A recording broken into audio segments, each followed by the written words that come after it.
There's different levels of subtlety to your realization. And over time, your consciousness, your attention just starts picking up on subtler and subtler and subtler states of mind and consciousness, and also information points inside of your experience as an individual. Meaning that you become more attuned to other people, what's going on for them. You become more attuned to your own hidden layers, in a sense. So those are all subtler. They require, in a sense, a more refined attention span. And this just happens naturally over time as you continue to relax your distracted mind and start noticing your indestructible, your indestructible, your unmovable mind or presence, consciousness. The more you become undisturbed by the passing perceptions, the more you start to see the perceptions that are underneath that, subtler than that. And when you remain undisturbed by those perceptions, let's say your spiritual experiences and awakenings, as soon as you don't even care about that anymore, you start seeing what's underneath that, what's underneath that, what's underneath that. So the more undisturbed you become, in a sense, this does not mean you cannot be playful and relational and authentic and free and spirited. It simply means that you're undisturbed at the core of your sense of who am I. And when you are undisturbed on that core sense of who am I, and things just pass through you, and you don't come to conclusions at the first sight of an appearance. Oh my God, what does this mean? What do I have to do with this? Shall I freak out? Shall I keep my calm? Instead, you just let it flow. You couldn't care less. Doesn't mean you don't care. In fact, this means you do care. You see? It's that paradox. When you don't care about one level of your self-made reality, that means you actually care about the truth of who you are underneath that self-made reality. It means you give yourself a chance to become more grounded in what is true and become less swayed and less moved by appearances. Appearances are just appearances. They will continue to appear and disappear, appear and disappear, appear and disappear for eternity. That means your eternity, because you're consciousness, which is eternal. So get used to appearances coming and going. Get used to appearances coming and going. That includes your boyfriend and girlfriend.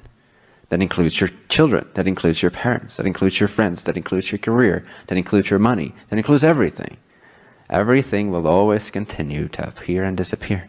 Get used to it, right? If you're not already used to it, then you haven't paid attention, because it's been the case for 35 years or however old you are. It's been the case before that, but you don't remember. That's okay.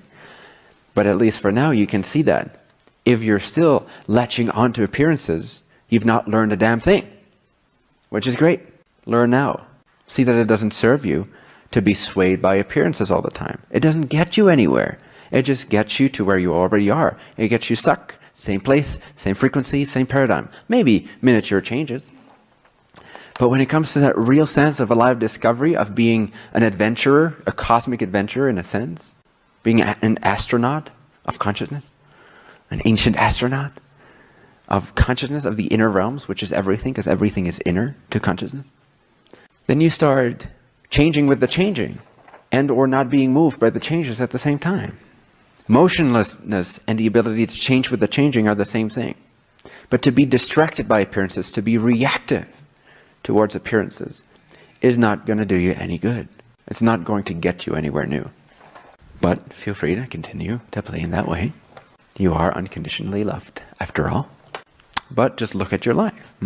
The best way to inspire you to make a change, whether that change is a shift in consciousness without any seeming action externally, or whether that change is also an action externally, a change in how you conduct yourself, how you carry yourself, how you act, what you say, what you do, what you believe, regardless of what type of change it is. What was I saying? Anyway, appearances come and go. Oh yes, this is what I was saying.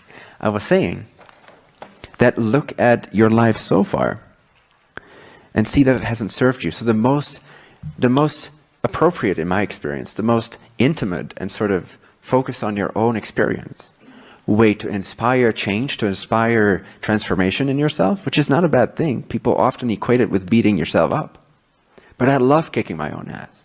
I love transforming. I love making changes. I love seeing where I do things inefficiently.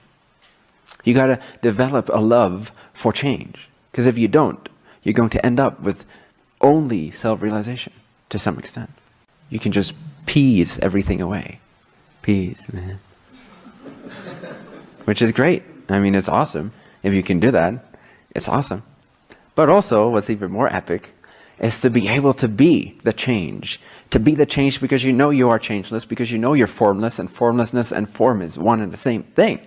And so to care about the formlessness of existence is to care about the ways in which it moves, without latching on and being reactive to appearances. But moving, there's a difference. Move, don't react. Reacting or waiting or victimizing yourself or feeling separate from life, it's totally different than moving and changing with the changing and being engaged in caring about your existence. It's a totally different state of being. Reaction to appearances, latching onto them, coming to conclusions based on them, trying to change based on circumstances. Or let me wait until something happens that tells me what to do. No, never, right? Never, ever, ever do that, right? Never wait for circumstances before you move in the ways that you wish to move. So again, to be reactive to appearances or to latch on, just to highlight the difference between that mode of behavior and moving with the moving, changing with the changing in an empowered, stable, yet dynamic way. The difference between those two is that when you're reacting, you're actually reacting from behind your wall of self-protection. You're actually waiting in that sense. You're actually trying to wait things out a little bit before you take action, because something scary might be around the next corner, no? Something unpredictable. Oh my God. Whoa, a surprise may happen. I may run into something I didn't see coming. Better not run at all. At least this way, I won't be running into anything I did not see coming. And we fear the things we don't see coming because we don't know from the self-protective layer of I am this in a separate world that don't trust the universe, that doesn't trust higher self, that doesn't see it as an inseparable self-created mechanism.